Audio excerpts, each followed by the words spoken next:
আল্লাহ বলছেন ওয়ায়াউমা ইউহশারু আ'দাউল্লাহি ইলান নারি ফাহুম ইউযাউন। কিয়ামতের দিন আল্লাহর দুশমনদেরকে যখন জাহান্নামের আগুনের দিকে নিয়ে যাওয়া হবে, হাত্তা ইযা মা জাউহা শাহিদা আলাইহিম সামউহুম ওয়া আবসারুহুম ওয়া জুলুদুহুম বিমা কানু ইয়ামালুন। তাদের কান, তাদের চোখ, এমনকি তাদের শরীরের চামড়া পর্যন্ত সাক্ষ্য দিবে। আমার আপনার শরীরের চামড়া কথা বলবে কার সাথে? চামড়ার জবান আল্লাহ খুলে দিবেন। যে সকল নারীরা এই চামড়া পর পুরুষকে দেখাচ্ছেন, এই চামড়ার মধ্যে আটা ময়দা লাগায়া, কিছু মহিলা তো এত আটা ময়দা লাগায়, আটা ময়দা লাগাইলে লাগে একরকম, ছুটাই ফেললে লাগে আরেক রকম। কি বলেন আছে না নাই? এত আটা ময়দা, আরো কত কসমেটিক্স, এত কিছু যে চামড়ায় লাগাতেন, যে চামড়ার এত যত্ন নিতেন। শীতের দিনে দামি দামি ব্র্যান্ডের লোশন ইউজ করতেন, দামি দামি কসমেটিক্স ইউজ করতেন। এই চামড়ার জবান কিয়ামতের দিন খুলে দিবেন কে? এই চামড়া। বোনেরা শোনেন, চামড়া বলবে আল্লাহ তোমার বান্দিকে তুমি সুন্দর চেহারা দিয়েছো, সুন্দর চামড়া দিয়েছো, তাকে বলেছিলে, আদেশ করেছিলে চামড়া ঢাকার জন্য, কিন্তু চামড়া ঢাকে নাই, বেপরদা হয়ে চলাফেরা করেছে। আপনার বিরুদ্ধে চামড়া সাক্ষ্য দিবে কার কাছে? জাহান্নামীদের চামড়া যখন জাহান্নামীদের বিরুদ্ধে সাক্ষ্য দিবে, তখন জাহান্নামীরা তাদের শরীরের চামড়াকে জিজ্ঞেস করবে, হে শরীরের চামড়া, তুমি এত নাফরমান হলে কেমনে? আল্লাহ কোরআনে বলেছেন, জাহান্নামীগুলো তখন বলবে, ওয়াকালু লিজুলুদিহিম লিমা শাহিদতুম আলাইনা। হে চামড়া, তুমি কেন আমার বিরুদ্ধে কথা বলো? তোমার এত যত্ন নিতাম। চামড়া তখন বলবে, ক্বালু আনতাকানাল্লাহুল্লাযী আনতাকা কুল্লা শাই।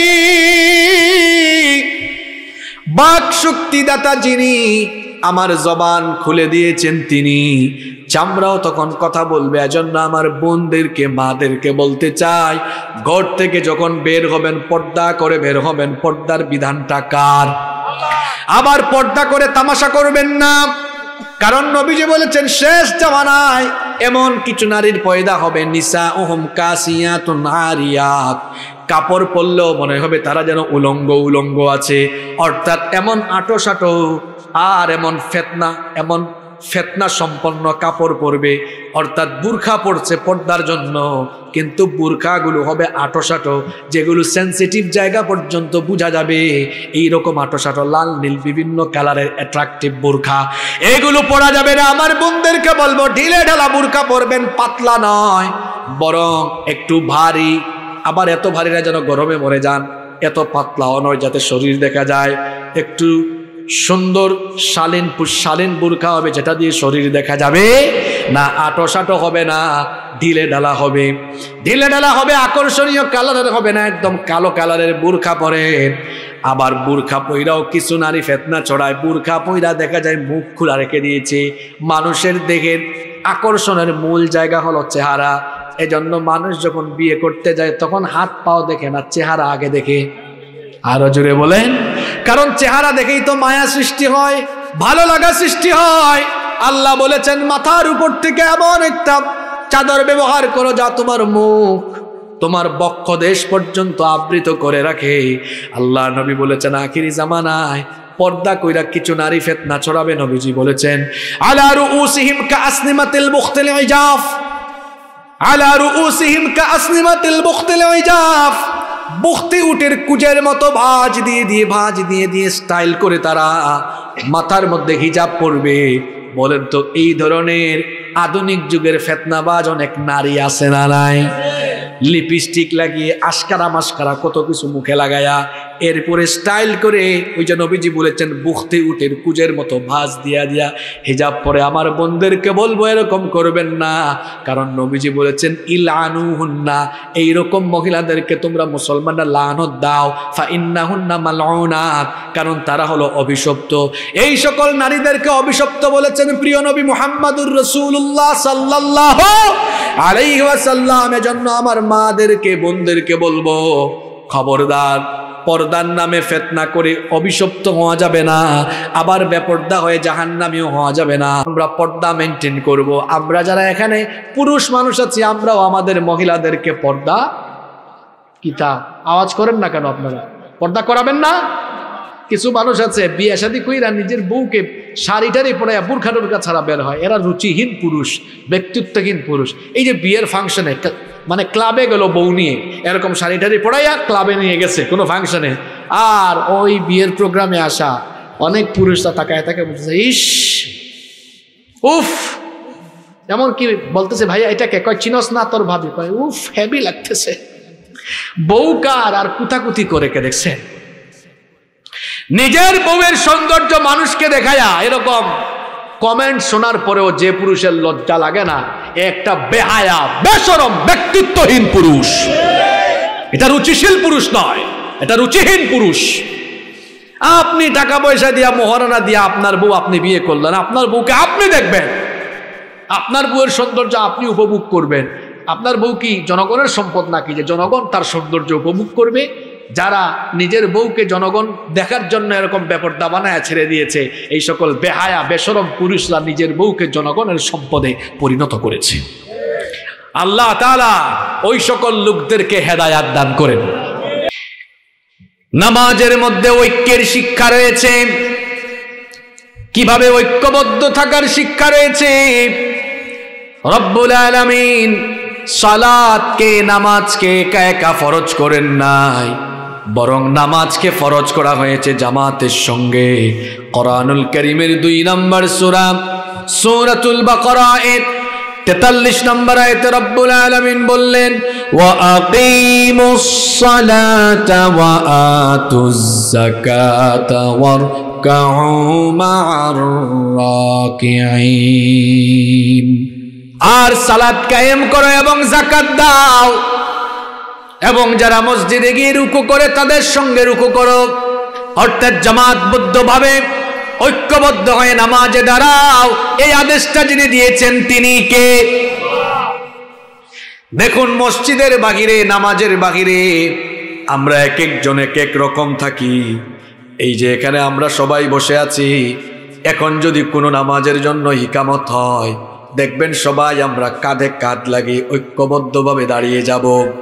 আপনারা যারা হজ কিংবা উমরা করার সুযোগ পেয়েছেন, হারামাইন শরীফাইনে যারা নামাজ আদায় করেছেন, মসজিদে হারামে গেলে দেখবেন কেউ তাওয়াফ করছে, কেউ বা আবার সাফা মারওয়ায় সাই করছে, কেউ বা আবার বসে বসে কোরআন তেলাওয়াত করছে, কেউ বা আবার বসে বসে তাসবিহ জপছে, ইস্তিগফার করছে, কেউ বা আবার গল্প করছে। কিন্তু যখনই ইকামত হয়ে যায় দেখা যায় লক্ষ লক্ষ মানুষগুলো সারিবদ্ধ কাতারবদ্ধ ঐক্যবদ্ধভাবে দাঁড়িয়ে যায়।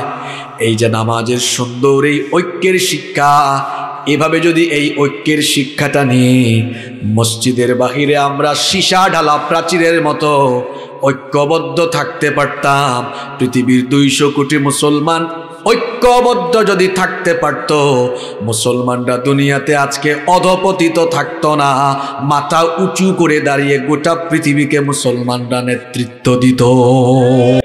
ঐক্য আছে আমাদের? কথা কন না কেন আপনারা? এই ঐক্যের শিক্ষা নামাজ থেকে নেওয়া লাগবে। এজন্য রব্বুল আলামিন জামাতের সঙ্গে নামাজ ফরজ করলেন। আর ঐক্যবদ্ধ থাকার জন্য কোরআনুল কারীমের অসংখ্য জায়গায় রব্বুল আলামিন আদেশ দিলেন। আল্লাহ তাআলা বললেন ওয়াতাসিমু বিহাবলিল্লাহ,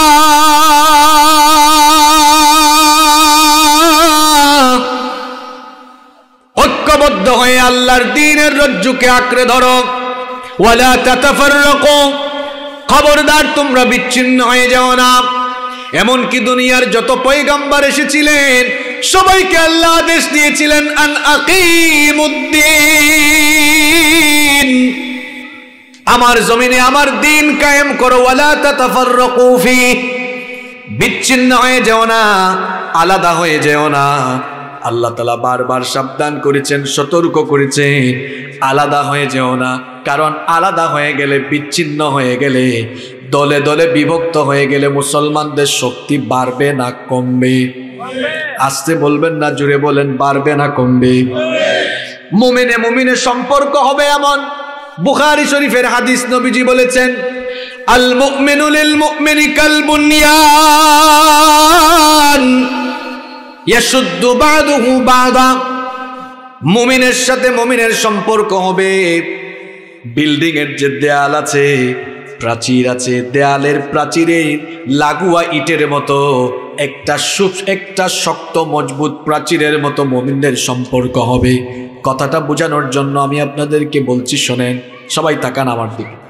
এই যে এই খুঁটি থেকে, এই পিলার থেকে এই পিলার পর্যন্ত, এখানে যদি কেউ সারি সারি ইট রাখে, ইট রাখার পরে একটা ইটের উপর আরেকটা ইট, এই ইটের উপর আরেকটা ইট, এই ইটের উপর আরেকটা ইট, এরকম ইটের স্তূপ যদি বানায় ফেলে, আর তারপরে যদি সিমেন্ট আর বালি দিয়ে এটাকে জোড়া না দেয়, তাহলে দেখা যাবে একটা বাচ্চা যদি এসে আলতো করে ধাক্কা মারে, ওই ইটের সারি বা ইটের স্তূপ পড়ে যাবে। পড়ে যাবে না? পড়ে যাবে। কিন্তু এই ইটের স্তূপ বা ইটের সারিকে যদি এবার সিমেন্ট আর বালু দিয়ে জোড়া লাগানো হয়, এমন শক্তিশালী একটা দেওয়াল হবে, আপনি ধাক্কায় আর ফেলে দিতে পারবেন না। আল্লাহর নবী কি সুন্দর উদাহরণ দিলেন, আল মুমিনু লিল মুমিনি কাল বুনিয়ান ইয়াশুদ্দু বা'দুহু বা'দা।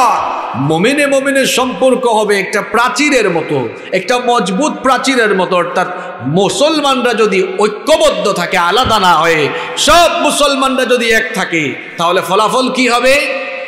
একটা মজবুত দেওয়ালকে যেমন ধাক্কায় ফেলে দেওয়া যায় না, ঠিক তেমনি ভাবে যদি মুসলমানরা ঐক্যবদ্ধ থাকে, ইসলাম বিরোধীরা কখনোই ধাক্কা দিয়ে মুসলমানকে ফালাতে পারবে না। অর্থাৎ ইসলাম বিরোধীরা কখনো ইসলামওয়ালা লোকদের উপরে নির্যাতন নিপীড়নের সাহসও পাবে না। এই যে আমার দেশের চিত্র আপনি দেখেন, চোর ডাকাত, সুদখোর, ঘুষখোর, মাদকের সাথে সম্পৃক্ত, চাঁদাবাজির সাথে সম্পৃক্ত, এইরকম লোককে যদি হাতে হাত করা আর পায়ে ডান্ডা বেড়ে লাগানো হয় তো অসুবিধা নাই, এগুলোকে মেনে নেওয়া যায়। কিন্তু যারা কোরআন পড়ায়, হাদিস পড়ায়, কোরআন হাদিসের গবেষক, উলামা মাশায়েখ, তাদেরকে যদি হাতে হাত করা আর পায়ে ডান্ডা বেড়ে লাগানো হয়, এগুলো আমাদের চোখ কখনো সহ্য করতে পারে না। তবে এই চিত্রগুলো হলো কেন? হয়েছে এই জন্য আমরা নিজেরা বিভক্ত হয়ে গিয়েছি, আলাদা হয়ে গিয়েছি। যদি আমরা বিভক্ত না হয়ে সবাই যদি ঐক্যবদ্ধ থাকতে পারতাম, কোন উলামা মাশায়েখের হাতে হাত করার পায়ে ডান্ডা বেড়ে লাগানোর সাহস কেউ কোনোদিনও করতে পারত না। এটা আমাদের অনৈক্যের ফসল, আমাদের বিভক্তির পরিণাম। আমরা যদি ঐক্যবদ্ধ থাকতে পারি, শক্তি বাড়বে না কমবে? ইহুদির গোষ্ঠী ফিলিস্তিনে আমার ভাই বোনদের রক্ত চুষে খায়, ওইদিকে জালিমের গোষ্ঠী কাশ্মীরে আমাদের ভাই বোনদের রক্ত ঝরায়। তামাম দুনিয়ার 200 কোটি মুসলমানরা যদি আল্লাহর নবীর হাদিসের মতো, নবীজি যেমন বলেছেন কাল জাসাদিল ওয়াহিদ, একটা দেহের মতো সম্পর্ক হবে। আপনার হাঁটুটা যদি ভেঙে যায় তো ব্যথা কি শুধু হাঁটুতে লাগে, না হাঁটুর চিন চিন চিন চিন ব্যথা পুরা শরীরের উপরে পড়ে, পুরা শরীরের উপরে পড়ে? আরে আমার কোনো মোমেন ভাই, আমার কোনো মোমেনা বোন, সে যদি কাশ্মীরে মার খায়, সে যদি ফিলিস্তিনে মার খায়, আমি বাংলাদেশে থাকি আর আফ্রিকার জঙ্গলে থাকি, তার ব্যথায় যদি আমার হৃদয় ব্যথিত না হয়, আমি যদি কষ্ট পেয়ে প্রতিবাদ না জানাই, আমি যদি জ্বলে না উঠি, তাহলে বুঝতে হবে আমার অন্তরে নিফাকের ভাইরাস ঢুকে গিয়েছে। যদি তামাম দুনিয়ার 200 কোটি মুসলমানরা আমরা ঐক্যবদ্ধ থাকতে পারতাম, পৃথিবীর কোন জালেমের সাহস হতো না মুসলমানদের উপরে নির্যাতন নিপীড়ন করার। ঐক্য আছে আমাদের মধ্যে। এই যে আমরা যারা হুজুররা বয়ান করি, আমাদের মধ্যেও তো ঐক্য নাই।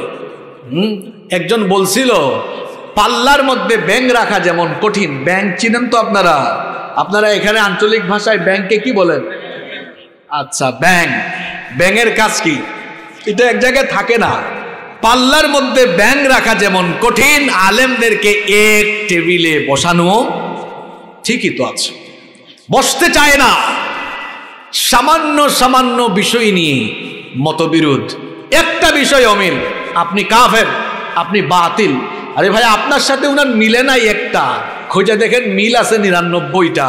তো একটা অমিল থাকলে তারা যদি একবার কাফের বলেন, 99টা মিল আছে, আপনার উচিত তাকে 99 বার মুমিন বলা।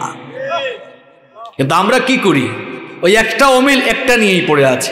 বলেন তো, মুসলমানদের মধ্যে বেসিক মৌলিক কোনো বিষয় নিয়ে কি মতবিরোধ আছে?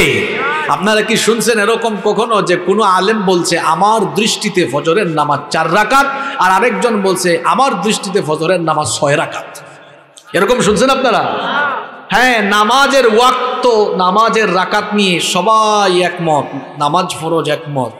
তো ঠেলাঠেলি কোন জায়গায়, হাত কোন জায়গায় বাঁধবে, আমিন আসতে না জুড়ে, এগুলো এমন বিষয় না যে আমিন জুড়ে বা আসতে যেভাবেই বলুক নামাজ এটার কারণে নষ্ট হবে না। তাহলে বোঝা গেল কি, শুধু নামাজ নয়, যে কোনো বিষয়, মৌলিক সমস্ত বিষয়ে দেখবেন মুসলমানদের মুসলিম উম্মার মধ্যে কোনো বিরোধ নাই।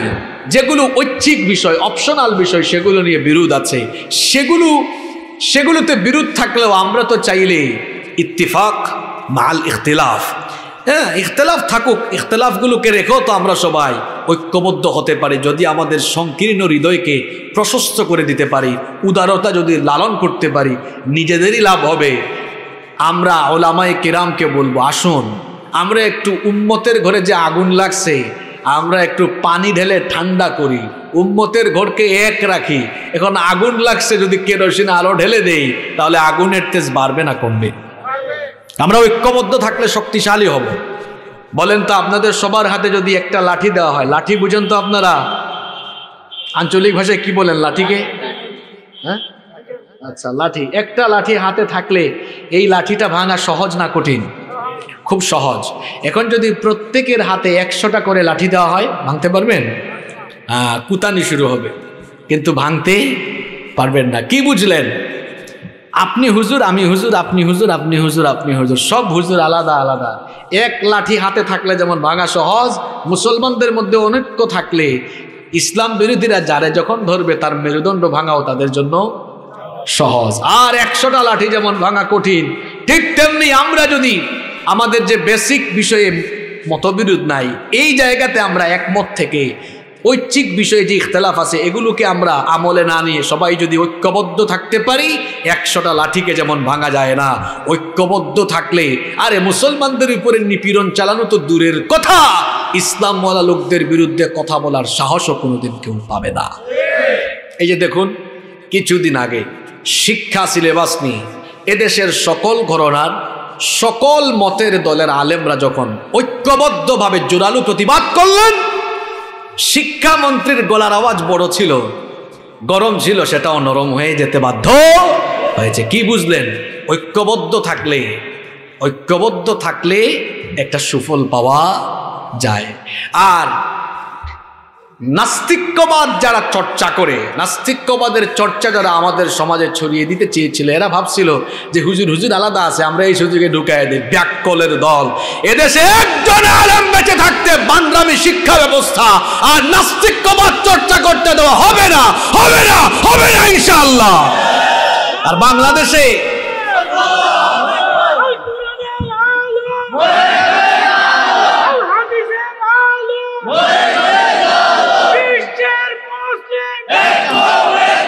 বাংলাদেশে এত বান্দরের ঘরের বান্দর আছে, এটা আমরা 2023 সালে এসে দেখছি।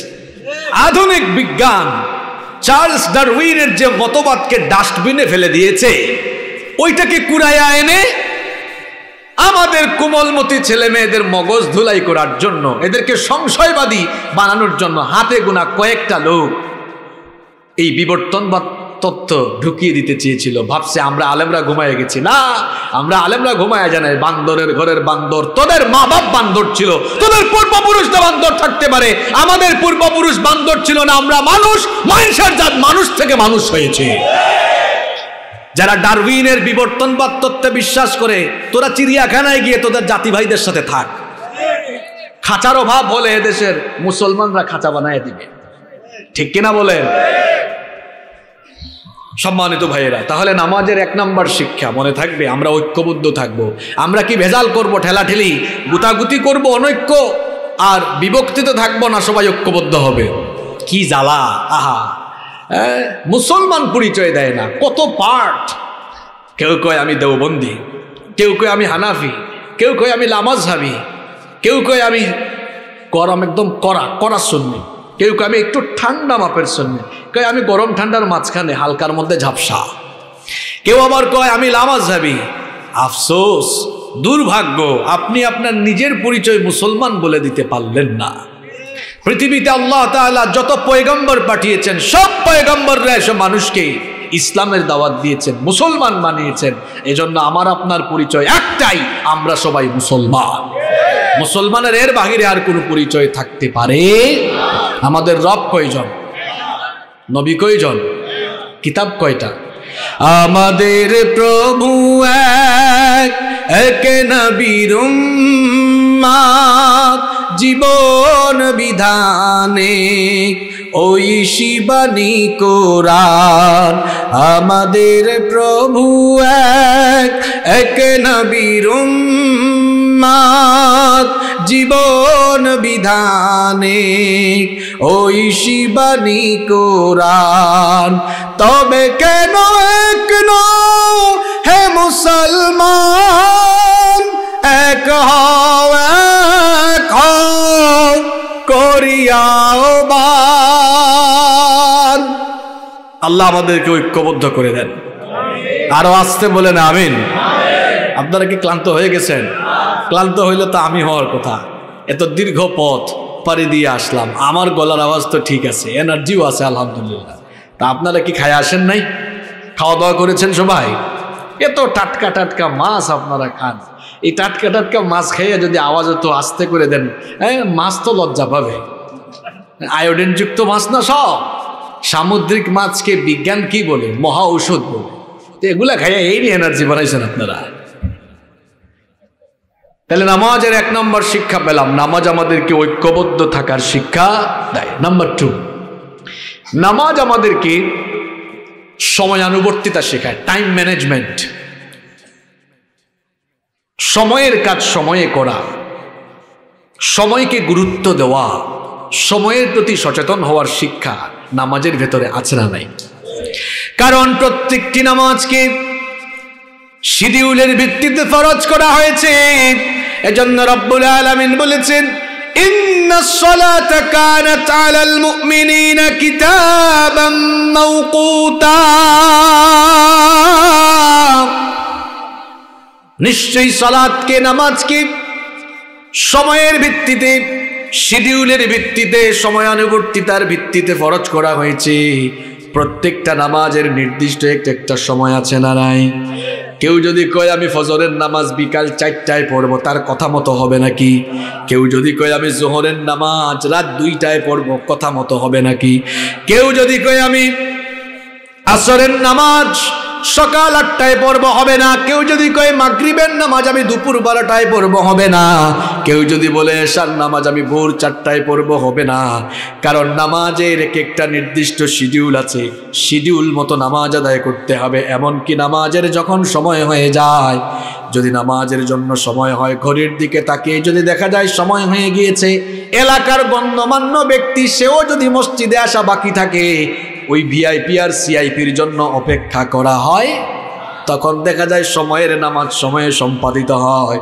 এখান থেকে শিক্ষা হলো, একজন মুসলমান, একজন মুমিন টাইমে টাইমে যেমন নামাজ আদায় করে, ঠিক তেমনি একজন মুমিন সে নামাজের বাহিরে তার জীবনের আনুষঙ্গিক সকল কাজ সময় মতো করবে, সময়ের প্রতি গুরুত্ব দিবে, সময়ের প্রতি সচেতন হবে। কারণ সময়ানুবর্তিতা, টাইম ম্যানেজমেন্ট যার জীবনে নাই, তার জীবনে কোনো শৃঙ্খলা বা ভারসাম্য। এখনকার ইয়াং তরুণ যুব সমাজ যারা আছে, ছাত্ররা শোনো, তোমরা যা শুরু করছো, ইয়াং যারা আছেন আপনারা শোনেন ভাই, কি শুরু করেছেন আপনারা? হ্যাঁ, ঘুমের অভ্যাস ঠিক নাই, খাদ্যাভ্যাস ঠিক নাই, কোনো রুটিন নাই, জীবনে এত বিশৃঙ্খলা, কোনো কিছু ঠিক নাই। দেখুন, আপনারা কি ঘুমাই যাচ্ছেন নাকি?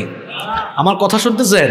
একটা মজার তথ্য দিই আপনাদেরকে। দেখুন, আমাদের দাদা দাদির আমলে, মানে আজকে থেকে আপনার 40-50 বছর আগে, বলেন তো কারেন্ট ছিল? আপনাদের টেকনাফে কারেন্ট ছিল নাকি?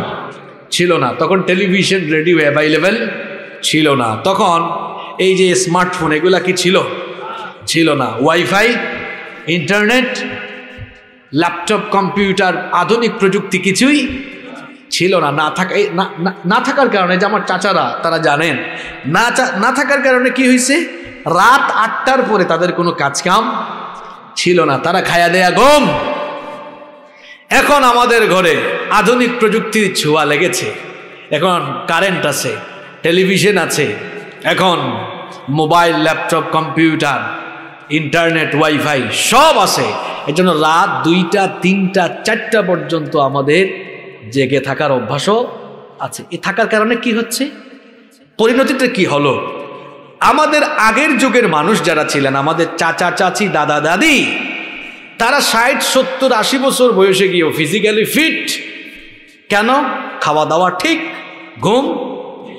এখনকার যুবক ছেলেদের ঘুম ঠিক নাই, জুয়ান বয়সে বুড়া হয়ে যাচ্ছে, চুল পেকে যাচ্ছে, এদের যৌবন ক্ষয় হয়ে যাচ্ছে, যৌবন নষ্ট করে ফেলতেছে এরা, এদের চেহারার লাবণ্য কমে যাচ্ছে।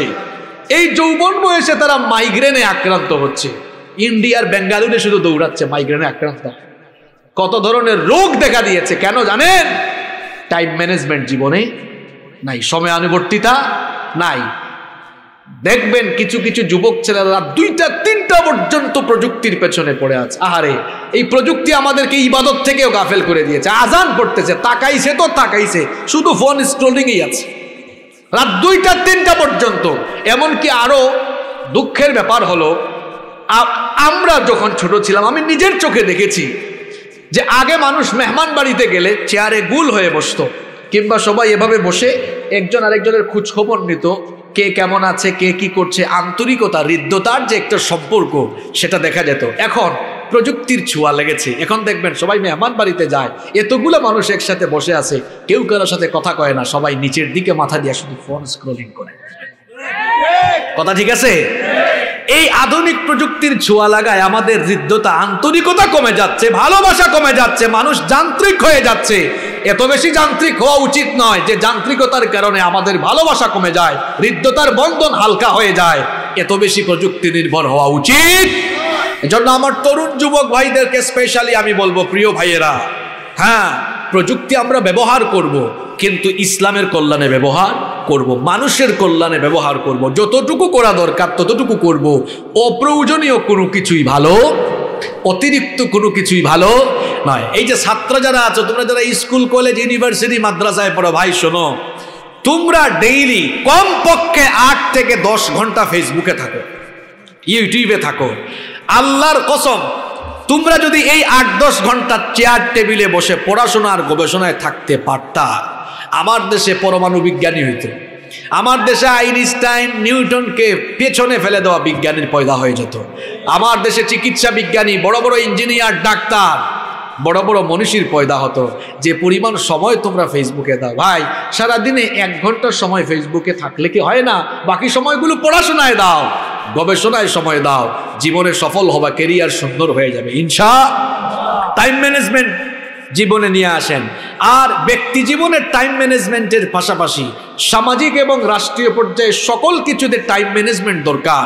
আজকের জাপান একটা অমুসলিম রাষ্ট্র হয়ে তারা এত উন্নত হয়ে গেল, অর্থনৈতিকভাবে তারা এত শক্তিশালী হয়ে গেল কেন?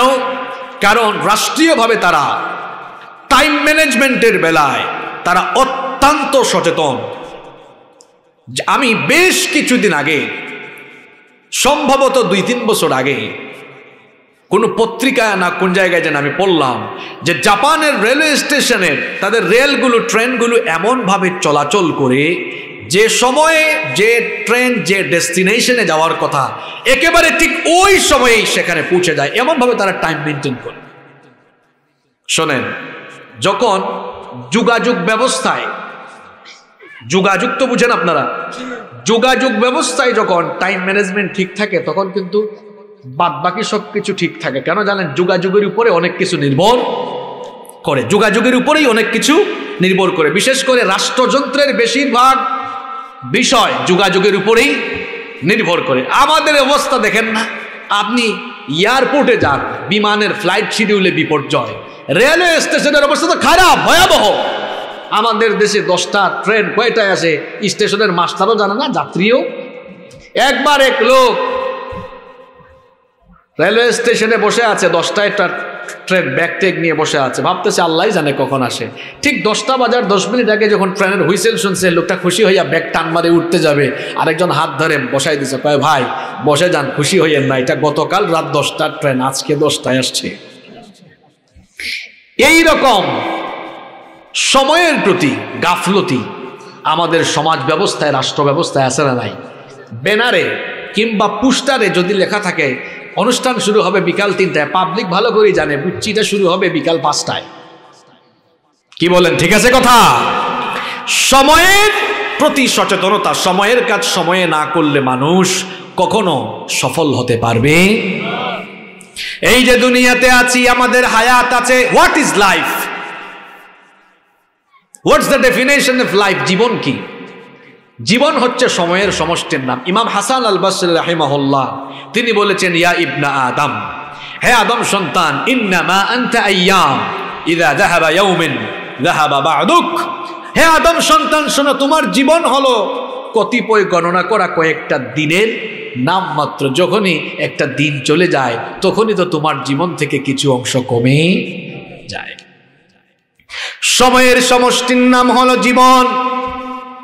এই যে আমাদেরকে হায়াতে সময় দেওয়া হয়েছে, এই সময়গুলো কিন্তু থেমে নেই, সময় চলে যাচ্ছে। সময়গুলোকে যদি আমরা যথাযথভাবে কাজে না লাগাই, কিয়ামতের মাঠে আফসোস করে বলতে হবে, ইয়া লাইতানি কদ্দামতু লিহায়াতি। হায় আফসোস, আফসোস, আমি যদি আমার ফেলে আসা হায়াতের জীবনগুলো, সময়গুলো আবার ফিরে পেতাম। সময় চলে গেলে সময়ের জন্য আফসোস করে আর কোনো লাভ হয়? লাভ হয়? এজন্য সময়ের কাজ সময়ে করতে হবে। এই শিক্ষা নামাজের ভেতরে আছে না নাই? আরো জোরে বলেন, আছে না নাই? নাম্বার 3, নামাজ আমাদেরকে সঠিক নেতা নির্বাচনের শিক্ষা দেয়। নামাজ আমাদেরকে সঠিক নেতা নির্বাচনের শিক্ষা দেয়। কিরকম? আমরা তো জামাতে নামাজ আদায় করি। জামাতে নামাজ আদায়ের জন্য একজন কি লাগে? জোরে বলেন। এই পাশ থেকে তো আওয়াজ আসে না। একজন কি লাগে? ইমাম লাগে। এখন আপনাদের মসজিদে আপনারা জামাতের সঙ্গে নামাজ আদায় করবেন, সেখানে যদি তেলাওয়াত অশুদ্ধ, কুরআন তেলাওয়াত ভুল পড়ে, নামাজের মাসআলা মাসাইল জানে না, অথবা ইনি কোনো একাডেমিক ব্যাকগ্রাউন্ডের আলেম নন, এইরকম লোককে কি আপনারা নামাজে ইমামতিতে দাঁড় করাবেন? কেন? কারণ তিনি ইমামতির যোগ্য নন। একজন সচেতন মুসলমান কিংবা সচেতন মুসলিম সমাজ যেমনি অযোগ্য কোনো লোককে তার সমাজের মসজিদের ইমাম বানাতে পারে না, ঠিক তেমনি মসজিদের বাহিরে সচেতন মুসলমানরা অযোগ্য, অপদার্থ, চোর, ডাকাত, সন্ত্রাস, চাঁদাবাজ, টেন্ডারবাজকে তার সমাজের কোনো দায়িত্বশীল চেয়ারে বসাতে পারে না। এই শিক্ষাটা কি আমাদের মুসলমান সমাজে আছে? নাই। নাই বলেই তো এই দশা আমাদের, এই পরিণতি আমাদের। নবীজির সময়ে মসজিদের ইমাম যে, সমাজ আর রাষ্ট্রের ইমামও হলো সে। এটা হলো আল্লাহ আর রাসূলুল্লাহ সাল্লাল্লাহু আলাইহি ওয়াসাল্লামের ইসলাম। আর আমাদের মডারেট ইসলাম হলো আমাদের বানানো ইসলাম, যেটা মসজিদের হুজুর ইমাম একজন আর সমাজের ইমাম আরেকজন। মসজিদের হুজুর আপনি সুফি সাহেবের মতো থাকেন, একদম দাড়ি দাড়ি রেখে জিকির আজকার, এরপরে সৎ পথে থাকেন, আপনি থাকেন। আর সমাজের দায়িত্বশীল চেয়ারে চোরেরা বসুক, সুদখুর বসুক, ঘুষখুর বসুক, চরিত্রহীন লম্পট বদমাশরা বসুক। এখনকার মুসলমান সমাজ তার সমাজের চিত্র এমন বানিয়ে ফেলেছে, ঠিক কিনা বলেন? আমরা যদি সঠিক নেতা নির্বাচন করতে পারতাম, আমরা কত দূর এগিয়ে যেতাম। আমাদের দেশ স্বাধীন হয়েছে 50 বছরের উপরে, আজকে তার অভাব নাই এদেশে। কিন্তু দেখা যায় দায়িত্ব পেয়ে শিক্ষিত চোরেরা যে পরিমাণ চুরি করে, শোনেন, একজন শিক্ষিত চোর কায়দা করে যে পরিমাণ চুরি করতে পারে, অশিক্ষিত চোর কিন্তু এত পরিমাণ চুরি করতে পারে। জুতা যে চুরি করে মসজিদের ভেতরে, এটা তো শিক্ষিত চোর না, এটা অশিক্ষিত চোর। কিন্তু শিক্ষিত চোরেরা কলমের খুঁচায় যে পরিমাণ দুর্নীতি করে, যে পরিমাণ লুটপাট করে, হাজার হাজার অশিক্ষিত চোর মিলে এত পরিমাণ চুরি চামারি করতে পারবে। এই যে কিছুদিন আগে বিশ্বকাপ হয়েছিল কোন দেশে? কথা কন না কেন আপনারা? কাতার। দেশটা কি আমাদের দেশের চেয়ে খুব বড়?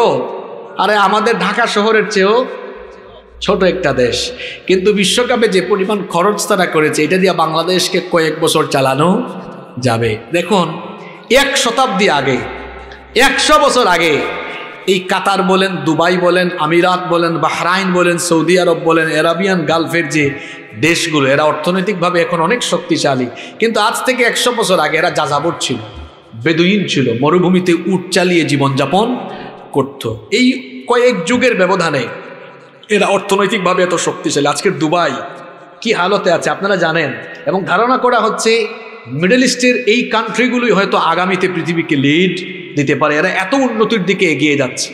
তো যারা 1 শতাব্দী আগেও এত দরিদ্র ছিল, এত কম সময়ে তারা এত এগিয়ে গেল কিভাবে? আপনারা তো বেশি চালাক, আপনারা বলবেন হুজুর তাদের দেশে তো তেল আছে, তাদের দেশে স্বর্ণ আছে, অনেক প্রাকৃতিক সম্পদ আছে। তো আমার দেশে কি সম্পদ আপনার চোখে পড়ে না? আমার দেশেও তো সম্পদ আছে। আমার বাড়ি সিলেটে, আপনারা জানেন তো, আমাদের সিলেটে পাথরের খনি আছে, কয়লার খনি আছে, গ্যাসের খনি আছে। আর আমাদের বাংলাদেশের মাটি তো সোনার মাটি, এদেশের মাটি তো মরুভূমি নয়, যে ফসলের চাষ করা হয় সে ফসল হয়ে যায় আলহামদুলিল্লাহ। তো আমার দেশেও তো সম্পদের অভাব নাই। এত পরিমাণ সম্পদ থেকেও কেন আমরা পৃথিবীতে মাথা উঁচু করে, আমরা কেন এখনো উন্নত বিশ্বে মাথা উঁচু করে দাঁড়াতে পারলাম না? কেন আমরা উন্নত হতে পারলাম না তাদের মতো? আপনি বলতেছেন যে তাদের দেশে তেল আছে, স্বর্ণ আছে। আরে এত সম্পদ থাকার পরেও চোরেরা বেগম পাড়া যেভাবে বাড়ি বানায়, আর যেভাবে দেশের টাকা বিদেশে লুটপাট করে তেলের খনি আর স্বর্ণের খনি থাকলে এরা বেগম পাড়ায় বাড়ির পরিমাণ আরো বাড়াই দিত, লুটপাটের পরিমাণ আরো বাড়িয়ে দিত, ঠিক কিনা বলেন? তাহলে কিভাবে উন্নত হয়ে গেল তারা? এরা উন্নত হলো কিভাবে? উন্নত হয়েছে তারা একটি রাষ্ট্র পরিচালনার জন্য সেন্সিটিভ যে বিষয়গুলো আছে সেই বিষয়গুলোতে তারা শরিয়া আইন মেনে চলে। ওদের দেশে কিন্তু 100% কোরআনের আইন নাই, কিন্তু সেন্সিটিভ ইস্যু যেগুলোর কারণে একটা সমাজ, একটা রাষ্ট্র আগায় না, যেমন অতিরিক্ত চুরি, জিনা, এইসব থাকলে রাষ্ট্র এগিয়ে যেতে, সেখানে চুরির বিচার কি দিয়ে হয়? কোরআন দিয়ে হয়। সেখানে জিনার বিচার ইসলামের বিধান দেওয়া হয়, এজন্য জিনা সেখানে আছে নাই। কিছু আইন থাকায় যদি এত শান্তি থাকে, 100% আইন থাকলে শান্তি কম থাকবে না বেশি থাকবে? কথা বলেন না কেন আপনারা? আমার দেশে সম্পদের অভাব নাই, এত সম্পদ আছে। এই সম্পদগুলোর সুষ্ঠু ব্যবহার, এই সম্পদগুলোর সঠিক ব্যবহার, সুষম বন্টন আর ইনসাফ যদি থাকে, আমার দেশও মাথা উঁচু করে দাঁড়িয়ে বিশ্বকে নেতৃত্ব দিবে। যদি দায়িত্বশীল চেয়ারে থাকা ব্যক্তিগুলো আমানতদার হয়, খেয়ানতকারী না হয়, যদি আমানতদারিতার সাথে দায়িত্ব পালন করে, আমরা পৃথিবীর বুকে মাথা উঁচু করে দাঁড়িয়ে যেতে পারবো। কিন্তু যে চেয়ারে বসলো আমানতদারিতা নাই, কেমনে বুঝবেন? 5 বছর আগে তার সম্পদের পরিমাণ একরকম, 5 বছর পরে বুঝাই যাচ্ছে। আমাদের পূর্বপুরুষরা যারা পৃথিবীকে নেতৃত্ব দিয়েছিলেন তারা কেমন আমানতদার ছিলেন শোনেন। সাইয়েদনা ওমর ইবনুল খাত্তাব রাদিয়াল্লাহু আনহুর কথা আমার মনে পড়ে গেল। তিনি অর্ধ দুনিয়া শাসন করেছেন। ওমর ইবনুল খাত্তাব রাদিয়াল্লাহু আনহুর সময়ে বলেন তো সেই যুগে কি কারেন্ট ছিল নাকি? এই রকম ইলেকট্রিক্যাল লাইট ছিল নাকি? কিছুই ছিল না। ওমর রাদিয়াল্লাহু আনহু অর্ধ দুনিয়া শাসন করেছেন। একদিন তিনি ঘরের ভেতরে মোমবাতি জ্বালিয়ে কাজ করছেন। ঠিক সেই সময়ে তার কিছু আত্মীয় স্বজন দেখা করার জন্য দরজায় এসে নক করলেন। আসতে পারি? তিনি বললেন না, দাঁড়াও।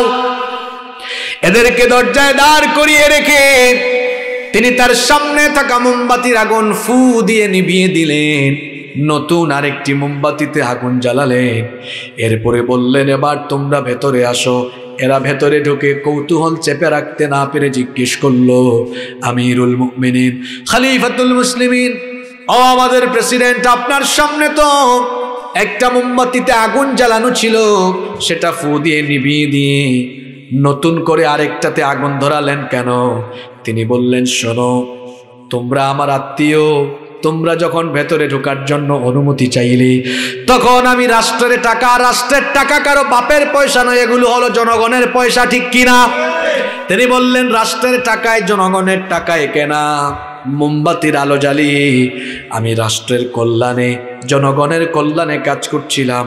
তোমরা যখন ভেতরে ঢোকার জন্য অনুমতি চাইলে, চিন্তা করলাম তোমরা তো আমার আত্মীয়, ভেতরে ঢুকে আমার সঙ্গে ব্যক্তিগত কথা বলতে পারো। চিন্তা করে দেখলাম রাষ্ট্রের টাকায়, জনগণের টাকায় কেনা মোমবাতির আগুন জ্বালিয়ে তোমাদের সঙ্গে যদি ব্যক্তিগত কথা বলি, রাষ্ট্রের সম্পদ নষ্ট হবে। জনগণ যে আমানতের দায়িত্ব আমার উপরে আছে, আমানতের খেয়ানত হবে, কিয়ামতে আসামি হয়ে, জালিম হয়ে আল্লাহর সামনে দাঁড়ানো লাগবে। এই ভয়টা যখন কলিজায় ঢুকলো, সঙ্গে সঙ্গে আমি রাষ্ট্রের টাকায়, জনগণের টাকায় কেনা মোমবাতির আগুন ফু দিয়ে নিভিয়ে দিই, নিজের টাকায় কেনা মোমবাতির আগুন জ্বালিয়ে তোমাদের সঙ্গে কথা বলছি। আল্লাহু আকবার বলেন, আল্লাহু আকবার। এমন যদি হতো আমাদের নেতা হতো ওমরেরই মতো, হতো আবু বকরের মতো। চাই কি চাই না? জনগণের খোঁজ খবর নিত রাত দুপুরে, ঘুরে ঘুরে দেখতো কি কেউ আছে অনাহারে। আমার দেশের মা বোনেরা লাঞ্ছিতা হতো না, আমার দেশের কৃষক শ্রমিক বঞ্চিত হতো না। ধনী গরিব ভালোবাসার জীবন ফিরে পেত, যদি আমাদের নেতা হতো ওমরেরই মতো, হতো আবু বকরের মতো। বলেন আমিন। নামাজ আমাদেরকে সঠিক, যোগ্য, চরিত্রবান, পরহেজগার, আমানতদার নেতা নির্বাচনের শিক্ষা দেয়। ঠিক কিনা বলেন? কথা শুনতেছেন তো? কথা কি মাথার উপরে দিয়া যায় নাকি ব্রেইনের ভিতরে যায়? নাম্বার 4, কষ্ট হচ্ছে নাকি? শেষ করে দিব। নাম্বার 4, 4 নাম্বার, নামাজ আমাদেরকে ভুল নেতৃত্ব সংশোধন করে দেওয়ার শিক্ষা দেয়। আচ্ছা, নামাজি ইমাম সাহেব ইমামতিতে দাঁড়ালেন, দাঁড়িয়ে তিনি নামাজে ভুল কেরাত পড়ছেন, তখন কি পেছনে মুসল্লি যে ব্যক্তি জানে এটা চুপ থাকবে নাকি সংশোধন করে দিবে? জোরে বলেন। আচ্ছা শোনেন, কাবা শরীফের ইমাম সাহেব তিনি যদি আপনাদের এলাকায় আসেন আর মসজিদে তিনি ইমামতিতে দাঁড়ান আর মনে করেন তিনি আল্লাহু আকবার বলে নামাজ শুরু করেছেন, আর রহমানু আল্লামাল কুরআন খালাকাল ইনসানা আল্লামাহুল বায়ান। আমরা সবাই জানি নামাজের শুরুতে সূরা রহমান নয়, সূরাতুল ফাতিহা। এখন কাবা শরীফের ইমামও যদি সূরা রহমান শুরু করেন, যে কোনোদিন মাদ্রাসায়ও যায় নাই সেও চুপ থাকবে না, কাবা শরীফের ইমাম হইলেও পেছন থেকে বলবে আলহামদুলিল্লাহি রাব্বিল আলামিন, সংশোধন করে দিবে। ঠিক না? কি শিখলেন এই চিত্র থেকে? কি শিখলেন আপনি? সচেতন মুসল্লির সামনে যেমন একজন যোগ্য ইমাম ভুল করলে সচেতন মুসল্লি চুপ থাকে না, সংশোধন করে দেয়, ঠিক তেমনি মুসলমান এমন সচেতন সমাজে বাস করবে যে সমাজের সচেতন মুসলমানরা তাদের দায়িত্বশীল কোনো ভুল করলে কিংবা যে কোনো ইসলাম বিরোধী, কোরআন সুন্নাহ বিরোধী, মুসলমানদের স্বার্থ বিরোধী কোনো কথা কিংবা কাজ করলে মুসলমান চুপ থাকবে না, প্রতিবাদে জ্বলে উঠবে। এই শিক্ষা নামাজের ভেতরে নাই। হ্যাঁ, আছে না নাই? কয়টা বললাম? নাম্বার 5 নাম্বার, নামাজ আমাদেরকে ভুল নেতৃত্ব সরিয়ে দেওয়ার শিক্ষাও দেয়। বারবার সংশোধনী দিচ্ছেন, 2-3 বার সংশোধনী দেওয়ার পরে লোকটা শোনে না, ইমামতির জায়গায় রাখবেন না, টান দিয়ে নামাই দিবেন। এখান থেকে শিক্ষা হলো আপনিও সংশোধনে দিবেন, প্রথমে বুঝাবেন, বুঝাইয়া টুজাইয়া যদি মুসলমান সমাজে দেখা যায় মুসলমানদের স্বার্থ বিরোধী কোনো কাজ কোনো ব্যক্তি করে, তারেও ঘাট দিরা নামাই দিবেন। এই শিক্ষা নামাজে আছে না নাই? কয়টা বললাম? 5টা। নাম্বার 6 নাম্বার, নামাজ আমাদেরকে নিয়ন্ত্রিত জীবনযাপনের শিক্ষা দেয়। নিয়ন্ত্রিত জীবনযাপন অর্থাৎ নিজেকে কন্ট্রোল করা, নিজেকে গুনার দিকে ধাবিত না করা। কিভাবে? এখন যুবকদের ওয়াজ চলে এসেছে, তরুণ ছাত্রদের ওয়াজ চলে এসেছে। আমরা যখন নামাজে দাঁড়াই তখন কি এমনি দাঁড়াই আল্লাহু আকবার এভাবে? কোন দিকে? সাজদার দিকে আমরা তাকিয়ে থাকি। আমরা আমাদের চোখকে তখন সাজদার দিকে নিবদ্ধ করে রাখি। এরপরে নামাজে আমরা কি করি? আমাদের হাতকে কি পিছনে নিয়ে বাঁধি? তাহলে দেখা গেল আমাদের নামাজে হাত চোখ বাঁধা, আমাদের চোখ হাত বাঁধা, সব যে নিয়মে আছে সেই নিয়মেই আমরা নামাজটা আদায় করি। এই শিক্ষাগুলো নামাজের বাহিরে নিয়ে আসেন না। নামাজে যেমন চোখের হেফাজত থাকে, চোখ এদিকে ওদিকে যায় না, ঠিক তেমনি মসজিদের বাহিরে, নামাজের বাহিরে যুবক তরুণ, তোমার চক্ষুকে পরনারীর দিকে নিয়ে চোখের জেনা করা যাবে। কারণ আল্লাহ বলেছেন, কুল্লিল মুমিনিনা ইয়াগুদ্দু মিন আবসারিহিম, ও নবী মুমিন পুরুষদেরকে বলেন তারা যেন তাদের চক্ষুকে পরনারী থেকে নিম্নগামী করে রাখে। চোখের নিয়ামত যিনি দিয়েছেন তিনি কি? আহারে আমাদের চোখ যাদের আছে, চোখ দিয়ে জিনা করার গুনাহ করার সুযোগ আছে। কিন্তু দেখেন যাদের চোখ নাই তারা একদিক থেকে ভালো। কিছুদিন আগে এক অন্ধ লোকের সাথে আমার দেখা হয়েছে, শুনতেছেন আপনারা? এক অন্ধ লোক যিনি জন্মের পর থেকে চোখে দেখেন না।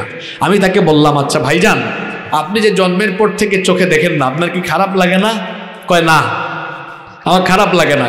জিজ্ঞেস করলাম, ভাই কি বলেন খারাপ লাগে না আপনার? দুনিয়ায় আসমান জমিন সাগর নদ নদী পাহাড় পর্বত সবই তো সুন্দর, দুনিয়ার মানুষ সুন্দর, সুন্দরের কিছুই আপনি দেখেন না। সবকিছু সুন্দর করে বানিয়েছেন কি? দুনিয়া সুন্দর, মানুষ সুন্দর, আসমান সুন্দর, জমিন সুন্দর, সুন্দরে সুন্দরে পাল্লা, জানি না কত সুন্দর তুমি আল্লাহ, জানি না কত সুন্দর তুমি আল্লাহ। সুবহানাল্লাহ পড়েন। বললাম, ভাই সত্যি খারাপ লাগে না চোখে যে দেখেন না? কয় না। আমি বললাম, দুনিয়াতে এত মানুষকে আল্লাহ চোখে দেখার শক্তি সামর্থ্য দিয়েছেন, আপনাকে আল্লাহ দিলেন না, আল্লাহর উপর কি কোনো অভিযোগ আছে? উত্তর দিল না। বললাম, ভাইজান চোখে দেখেন না খারাপ লাগে না, আল্লাহ চোখে দেখার শক্তি সামর্থ্য দিলেন না, তাও আল্লাহর উপর রাগ লাগে না কেন বলেন তো? অন্ধ লোক কি উত্তর দিয়েছে জানেন? কয়, আপনি হুজুর হলে কি হবে? ও হুজুর, আপনার চোখ আছে, চোখ দিয়ে গুনাহ করার সুযোগ আছে, আমার চোখের আলো নাই, আমি অন্ধ ব্যক্তির গুনাহ করার কোনো সুযোগ নাই। আসলেই তো তাই। এই রাস্তা দিয়ে যদি কিছু নারী হেঁটে যায়, আমাদের যাদের চোখের আলো আছে, চোখ দিয়ে জিনা করার সুযোগ আছে, কিন্তু যে চোখে দেখে না তার কিন্তু এই চোখের জিনা করার কোনো সুযোগ নাই। আমাদের যাদের হাতে স্মার্টফোন আছে, আমরা ফেসবুক বা ইউটিউবে গিয়ে আজে বাজে ভিডিও কিংবা পর্নোগ্রাফিতে আসক্ত হয়ে আজে বাজে এইসব জিনিস দেখে আমরা আমাদের চোখ নষ্ট করতে পারি, জিনা করতে পারি। কিন্তু অন্ধ লোকের হাতে ফোন দিলে তার চোখ দিয়ে এরকম জিনা করার কোনো সুযোগ। এই জন্য চোখের হেফাজত করতে হবে, কানের হেফাজত করতে হবে। কান দিয়ে আজে বাজে জিনিস শোনা যাবে না, বাদ্যযন্ত্রযুক্ত আজে বাজে বাজনাযুক্ত গান শোনা যাবে না। চোখের হেফাজত করতে হবে, কানের হেফাজত করতে হবে, জবানেরও হেফাজত করতে হবে। আমরা যখন নামাজে দাঁড়াই শুধু আল্লাহর প্রশংসা করি, নবীর উপর দুরূদ পড়ি, তাসবিহ জপি, নামাজের মধ্যে আল্লাহর জিকির আমরা করি। যেভাবে আমরা নামাজের মধ্যে জিহ্বাটাকে শুধু আল্লাহর আনুগত্যের দিকে আর নবীর মহব্বতের দিকে ঝুঁকিয়ে রাখি, ঠিক তেমনি ভাবে নামাজের বাহিরেও জবানটাকে আল্লাহ আর রাসূলের আনুগত্যের দিকে ঝুঁকিয়ে রাখতে হবে। এই শিক্ষা নামাজে আছে না নাই? আরো জোরে বলেন, আছে না নাই? চরিত্রকে সুন্দর করার এই যে প্রক্রিয়াগুলো বললাম, চোখ, কান, জবান, এই তিনটা জিনিসকে হেফাজত করা গেলে চরিত্র অনেকাংশে সুন্দর হয়ে যাবে। আর আমার যুবক ভাইদেরকে বলবো, এই যে নামাজে আমরা নিজেদেরকে নিয়ন্ত্রণ করে রাখি, এদিক ওদিক তাকাই না, ঠিক তেমনি ভাবে আমরা জীবন চলার পথে আমাদের যৌবনটাকেও নিয়ন্ত্রণ রাখবো। আমরা অন্যায় পথে গিয়ে লজ্জাস্থানের অপব্যবহার করব না, হারাম রিলেশন করে আমরা আমাদের যৌবন নষ্ট করব না। কারণ মুমিনের স্বভাব হলো ওয়াল্লাযীনা হুম লিফুরুজিহিম হাফিজুন, যারা তাদের লজ্জাস্থানের হেফাজত করে এরা হলো আসল মুমিন, খাঁটি মুমিন, সফলকাম মুমিন। একজন মুমিন কখনো বিবাহ বহির্ভূত কোনো জেনা করে সে তার লজ্জাস্থানের অপব্যবহার করে চরিত্র নষ্ট করতে পারে না। এজন্য আমার তরুণ যুবক ছাত্র ভাইদেরকে বলবো, অবিবাহিত ভাইদেরকে বলবো, হারাম রিলেশনের দিকে যাওয়া যাবে না। গার্লফ্রেন্ড বানিয়ে মেয়ের পিছনে ঘুরঘুর করে চরিত্র নষ্ট করা যাবে না। এই বয়স চরিত্র নষ্ট করার বয়স নয়, এই বয়স হলো পড়াশোনা গবেষণা আর চরিত্রকে সুন্দর করার বয়স। এই বয়সে যদি আমরা আমাদের চরিত্রগুলো ঠিক করতে পারি, আমাদের ক্যারিয়ার সুন্দর হয়ে যাবে, জান্নাতে যাওয়ার পথ সুগম হয়ে যাবে। দেখুন বুখারী শরীফের একটা হাদিস আপনাদেরকে শোনাই। নবীজি বলেছেন, মাইয়াবমাল্লি মা বাইনা লাহইহি ওয়া রিজলাইহি আদমানু লাহুল জান্নাহ। নবীজি বলেছেন, যে ব্যক্তি তার দু চোয়ালের মধ্যবর্তী জায়গা অর্থাৎ জিহবা আর দু উরুর মধ্যবর্তী জায়গা অর্থাৎ লজ্জাস্থান, এই দুটো জিনিসের জিম্মাদারি গ্রহণ যারা করবে, নিজের চরিত্রকে যারা হেফাজত করবে, যারা লজ্জাস্থানের অপব্যবহার করে জিনা করবে না, লজ্জাস্থানের হেফাজত যারা করবে, চরিত্রের জিম্মাদারি যারা গ্রহণ করবে, নবীজি বলেছেন কাল কিয়ামতের কঠিন দিনে আমি নবী নিজে তার জন্য জান্নাতের জিম্মাদার হয়ে যাব। আমার যুবক তরুণ ছাত্র ভাইয়েরা, আমার কলেজার টুকরা প্রিয় ভাইয়েরা, আমরা কি আমাদের চরিত্রের ব্যাপারে সচেতন থাকতে পারবো? পারবো তো ইনশাআল্লাহ। সামর্থ্যবান হয়ে গেলে, বয়স হয়ে গেলে বিয়ে করে ফেলেন, তাও আমরা অন্যায় পথে যাব না ইনশাআল্লাহ। নাম্বার 7, নামাজের 7 নাম্বার শিক্ষা হলো, আজকের মাহফিলে কি মহিলারা এসেছেন? পর্দার শিক্ষা দেয়। নামাজ আমাদেরকে কিসের শিক্ষা দেয়? নামাজের ভেতরে সতর ঢাকা কি ফরজ। আমরা পুরুষরাও যখন নামাজে আসি সতর ঢেকে সুন্দর পোশাক আশাক করে নামাজে আসি, নারীরাও তাই করেন। কিন্তু দেখা যায় নামাজের বাইরে অনেক নামাজি মহিলারাও ঘর থেকে বের হওয়ার সময় ঠিক মতো পর্দা করেন না, অথবা কেউ পর্দা করলেও পর্দার নামে তামাশা করেন। কি বলেন, এরকম আছে না নাই? নবীজি বলেছেন আখিরি জামানায় কিয়ামতের আগে শেষ জামানার নারীরা বেপর্দা করে ফিতনা ছড়াবে। আবার নবীজি বলেছেন পর্দা করেও ফিতনা ছড়াবে, বেপর্দা হয়ে ফিতনা ছড়াবে। অনেক মহিলারা আছেন পর্দা করেন না, পর্দা ভালো লাগে না। পর্দা আমাদের ইজ্জত সম্মান কমায় নাই, পর্দা আমার বোনদের ইজ্জত সম্মান আরো বাড়িয়ে দিয়েছি। পর্দার এই বিধান পৃথিবীর আলেমদের দেওয়া নয়, পর্দার এই বিধান সরাসরি যিনি দিয়েছেন তিনি কে? আমার বোনদেরকে বলবো, ও বোনেরা, নিজেদের শরীরের চামড়া পরপুরুষকে দেখাইয়েন না। এই চামড়া বোরখা পরে ঢেকে রাখতে হবে, আদেশটা আমাদের নয়, আদেশটা কার? যদি আপনি আপনার এই চামড়াগুলো ঢেকে না রেখে পরপুরুষকে দেখান, এই চামড়াগুলো কিন্তু ঝলসে যাবে কিয়ামতের দিন। সুন্দর এই চামড়া, সুন্দর চেহারা জাহান্নামের আগুনে যিনি পোড়াবেন তিনি কি? আল্লাহ বলছেন ওয়ায়াউমা ইউহশারু আ'দাউল্লাহি ইলান নারি ফাহুম ইউজাউন। কিয়ামতের দিন আল্লাহর দুশমনদেরকে যখন জাহান্নামের আগুনের দিকে নিয়ে যাওয়া হবে, হাত্তা ইযা মা জাউহা শাহিদা আলাইহিম সামউহুম ওয়া আবসারুহুম ওয়া জুলুদুহুম বিমা কানু ইয়ামালুন। তাদের কান, তাদের চোখ, এমনকি তাদের শরীরের চামড়া পর্যন্ত সাক্ষ্য দিবে। আমার আপনার শরীরের চামড়া কথা বলবে কার সাথে? চামড়ার জবান আল্লাহ খুলে দিবেন। যে সকল নারীরা এই চামড়া পর পুরুষকে দেখাচ্ছেন, এই চামড়ার মধ্যে আটা ময়দা লাগায়া, কিছু মহিলা তো এত আটা ময়দা লাগায়, আটা ময়দা লাগাইলে লাগে একরকম, ছুটাই ফেললে লাগে আরেক রকম। কি বলেন, আছে না নাই? এত আটা ময়দা, আরো কত কসমেটিক্স, এত কিছু যে চামড়ায় লাগাতেন, যে চামড়ার এত যত্ন নিতেন। শীতের দিনে দামি দামি ব্র্যান্ডের লোশন ইউজ করতেন, দামি দামি কসমেটিক্স ইউজ করতেন। এই চামড়ার জবান কিয়ামতের দিন খুলে দিবেন কি? এই চামড়া, বোনেরা শোনেন, চামড়া বলবে আল্লাহ তোমার বান্দিকে তুমি সুন্দর চেহারা দিয়েছো, সুন্দর চামড়া দিয়েছো, তাকে বলেছিলে, আদেশ করেছিলে চামড়া ঢাকার জন্য, কিন্তু চামড়া ঢাকে নাই, বেপর্দা হয়ে চলাফেরা করেছে। আপনার বিরুদ্ধে চামড়া সাক্ষ্য দিবে কার কাছে?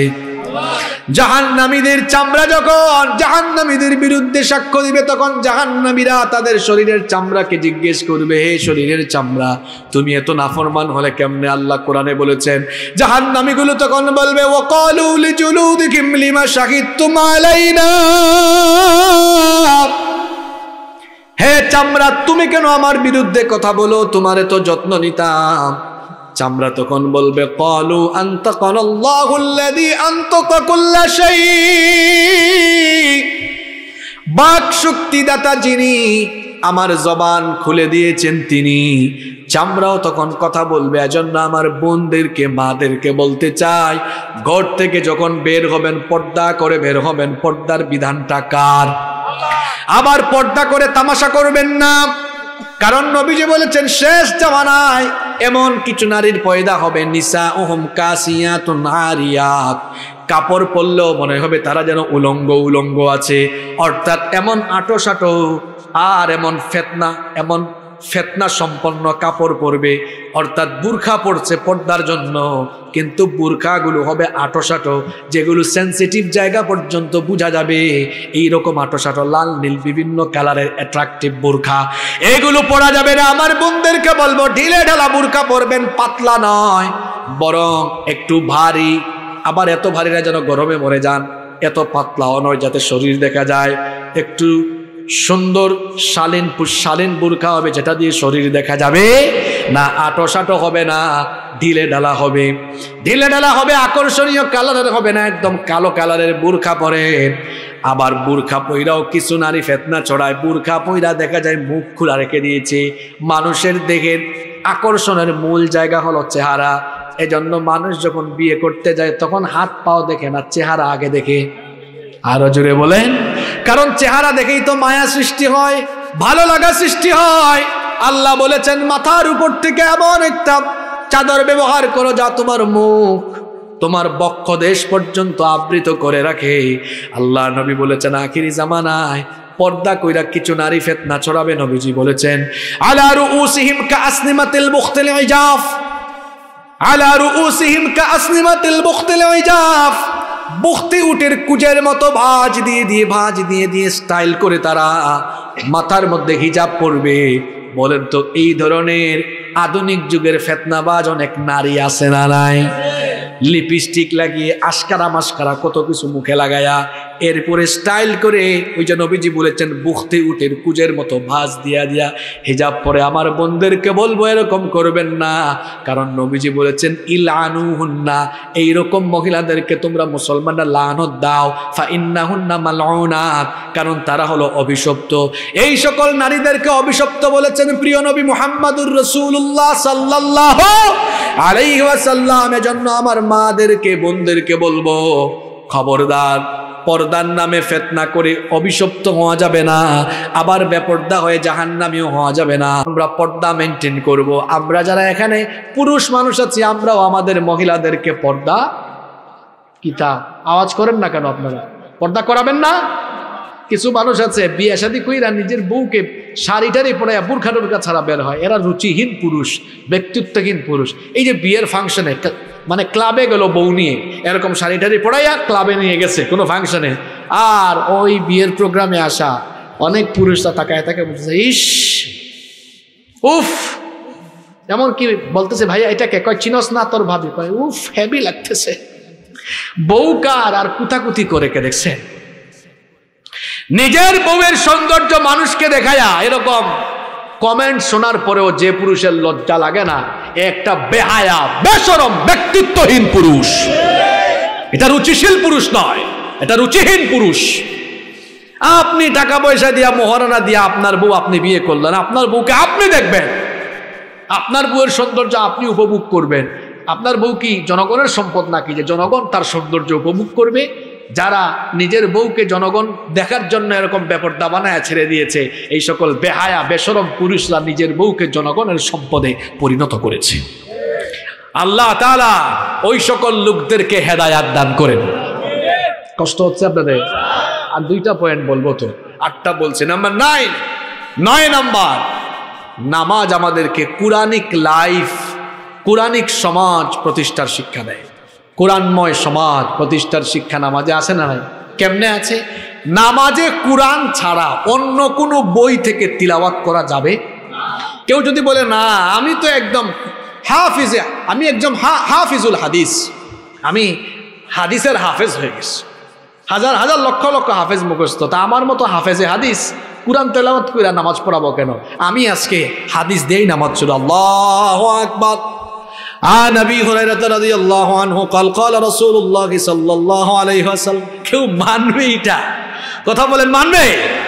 নামাজে একটা কিতাব থেকে তেলাওয়াত করা বাধ্যতামূলক। কিতাবের নাম নামাজে যেমন কোরআন তেলাওয়াত বাধ্যতামূলক, মুসলমান তার সমাজকে এই কোরআন দিয়ে বাধ্যতামূলক কোরআনের আইন চালু করে সমাজ রাষ্ট্র পরিচালনা করবে, এই শিক্ষা নামাজ থেকেই নিতে হবে।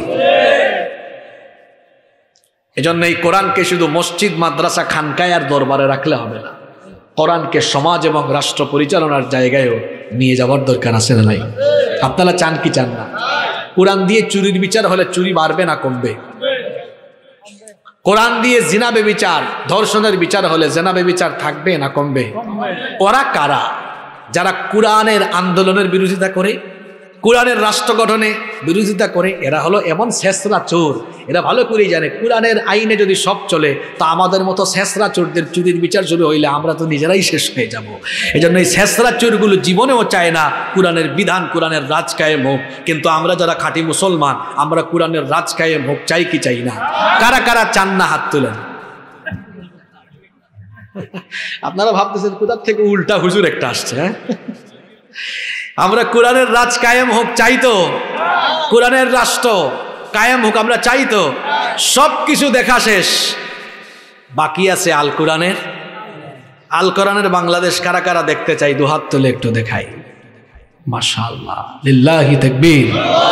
হাতগুলো নামান, আল্লাহ কবুল করেন। নাম্বার 10, 10 এবং সর্বশেষ, নামাজের 10 এবং সর্বশেষ শিক্ষা হলো নামাজ আমাদেরকে জীবন সংশোধনেরও শিক্ষা দেয়। কিভাবে? আপনার নামাজে ভুল হয়ে গেছে, ওই ভুল করার পরেও নামাজটাকে আবার কবুলযোগ্য করার একটা সুন্দর পদ্ধতিও আল্লাহ দিয়েছেন। সেটার নাম কি? সাহু সেজদা আছে। এই শিক্ষাটা নামাজের বাহিরে আনেন। আমরা তো বনি আদম, আদমের সন্তান। কুল্লু ইবনে আদম খাত্তাউন, প্রতি বনি আদমের ভুল আছে, আমরা ভুল করে ফেলতেই পারি, কিন্তু খায়রুল খাত্তাইন আত-তাওয়াবুন। নামাজে যেমন সাহু সাজদা দিলে নামাজটা কমপ্লিট হয়ে যায়, ঠিক তেমনি জীবনে ভুল করার পরে তওবা করে আল্লাহর কাছে মাফ চেয়ে নিলে আল্লাহ আমাদেরকে মাফ করে দেন। সুবহানাল্লাহ। জীবন সংশোধন হয়ে যাবে তওবা করলে। আর নবীজি ডেইলি তওবা করতেন কতবার? বুখারীর হাদিসে এসেছে 70 বার, আর মুসলিম শরীফের হাদিসে এসেছে 100 বার। বুখারীর হাদিস সাল্লাল্লাহু, আল্লাহর কসম, ইন্নী লা আস্তাগফিরুল্লাহ ওয়া আতুবু ইলাইহি ফিল ইয়াউমি আকথার মিন 70 মাররা। আল্লাহর কসম, আমি রেগুলার নবী হয়েও আল্লাহর কাছে 70 বারের বেশি তওবা ইস্তেগফার করি। সুবহানাল্লাহ কি বাড়িতে গিয়ে বলবেন? হ্যাঁ। আর মুসলিম শরীফের হাদিসে নবীজি বলেছেন, আইয়ুহান নাস, হে মানুষেরা, তুবু ইলাল্লাহ, তোমরা আল্লাহর কাছে তওবা করো, কারণ আমি নবী হয়েও ফা ইন্নী আতুবু ইলাইহি ফিল ইয়াউমি মিআতা মাররা, নবী হয়েও আমি ডেইলি আল্লাহর কাছে 100 বার তওবা করি। আপনারা সবাই আওয়াজ বড় করে বলেন তো, আমার আপনার প্রিয় নবীজির জীবনে গুনাহের কোনো দাগ আছে? পাপের কোনো ছিটাফুটা আছে? গুনাহের দাগ নাই, পাপের ছিটাফুটা নাই। ওই নবী, মাসুম নবী, প্রতিদিন তওবা করতেন প্রায় 100। আর আমি আপনি তার পাপী উম্মত, যাদের কাজই হলো খালি গুনাহ করা। নবীজি যদি মাসুম হয়ে তওবা করেন 100 বার, তো আমার আপনার তওবা করা উচিত তার চাইতে কম না আরো বেশি? আমরা করি কয়বার? সুযোগ পাইলেই খালি মানুষের সমালোচনা, গীবত, এইটা সেটা না। সুযোগ পেয়েছেন আস্তাগফিরুল্লাহ, সুযোগ পেয়েছেন আস্তাগফিরুল্লাহ, সুযোগ পেয়েছেন আস্তাগফিরুল্লাহ। নবীজি বলেছেন, বান্দা তওবা করে যখন আস্তাগফিরুল্লাহর এই মর্ম বুঝে যখন ইস্তেগফারটা করবেন, আমলনামায় যদি সমুদ্রের ফেনা পরিমাণ গুনাহ থাকে, আল্লাহ নবী বলেছেন সমুদ্রের ফেনা পরিমাণ গুনাহ থাকলেও আল্লাহ তোমার সব গুনাহ মাফ করে দিবেন। আসুন আমরা আজকের মাহফিল থেকে একটা আমল, এটা খুব দামি আমল, ইস্তেগফারের আমল আমরা আজকে শিখে যাই। এই একটা আমল আমাদের মধ্যে ডেভেলপ করি। ইস্তেগফার যদি আপনারা করতে পারেন, মুস্তাজাবুদ দাওয়া হয়ে যাবেন।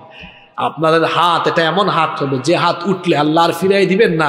ইস্তেগফারের কারণে আপনি আল্লাহর এমন প্রিয় বান্দায় পরিণত হবেন, হাত তুললেই আল্লাহ শুনবেন আর যা চাইবেন আল্লাহ তা দিয়ে দিবেন। সুবহানাল্লাহ। আমরা কি ইস্তেগফারের আমলটা আমাদের মধ্যে ডেভেলপ করতে পারবো? সবাই পারবো তো? আচ্ছা, এই যে নামাজের 10টা শিক্ষার কথা বললাম, অনেকগুলো বলা যাবে, নামাজের শত শত শিক্ষার কথা বলা যাবে। আমি যেহেতু সময় তো আর এত বেশি নেওয়া যাবে না, এই যে সংক্ষিপ্ত সময়ে নামাজের যে মৌলিক শিক্ষাগুলোর কথা বললাম, আপনারা বলেন তো, অন্তত এই শিক্ষাগুলো যদি আমরা বাস্তবায়ন করতে পারি, আমাদের ব্যক্তি, পরিবার, সমাজ সুন্দর হয়ে যাবে না? যাবে কিনা? যে শিক্ষাগুলোর কথা বললাম, আসুন এই শিক্ষাগুলো আমরা আমাদের নিজের জীবনে, সমাজ জীবনে, রাষ্ট্র জীবনে আমরা এগুলো বাস্তবায়নের চেষ্টা করি। আল্লাহ তাআলা আমাদের সবাইকে সেই তৌফিক দান করেন। আমরা সবাই বলি সভাপতি সাহেব অনুমতি দিলে মোনাজাত চলে যাবে। হ্যাঁ, আচ্ছা, সভাপতি সাহেবকে অনুমতি দিলেন তাইলে ইনশাআল্লাহ। আমার ভাই একটা সঙ্গীত শুনতে চেয়েছেন, আমিও একটা। সমাধান চাও যদি জীবনে মরণে, ফিরে যাও খুঁজে নাও চোখ রাখো কোরআনে।